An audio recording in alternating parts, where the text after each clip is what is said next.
one thing that we're all going to have in common today is that we're all going to fall and fail to capture the enormity, the size, the significance of this day that we're remembering. We're never going to get to the normal we had prior to 9/11. We have, and you've heard it before, a new normal.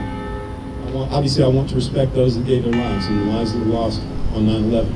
But more than anything else, I want to say thank you to our first responders. Thank you for the safety you provide. I want to say thank you for the resolve that you've provided to all of us. You provide safety, you provide resolve. Your commitment is an example that we strive to live up to and to appreciate. Thank you.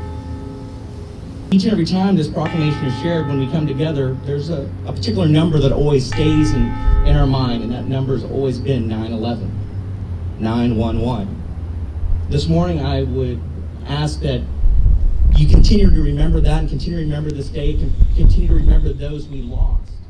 But also, as we think about where we were on that day, what that experience was like for each and every one of us, I would ask you as well to think about where you're at today and where you will be tomorrow and where you will go after that. And I would ask you to keep a new number in mind, 343, the number of first responders that were lost at the Twin Towers on 9/11/2001.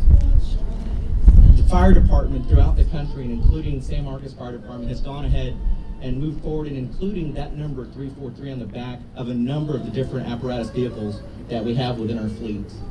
And it's a recognition not only of safety for those that are approaching an incident and encouraging you to stay back 343 feet, but it's also a reminder of the tribute and the memory of those that we lost.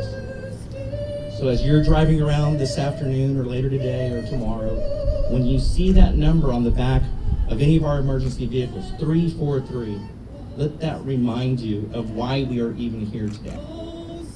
The sacrifices that were made, the sacrifices that continue to be made, and the opportunity that we have to be able to serve and to be able to remember and to be able to be so proud of the nation that we live in and the men and women who put their lives ahead of themselves for service and duty and safety of each and every one of us. 343, just as important as 9/11, but it helps you remember where we are today and where we're going tomorrow.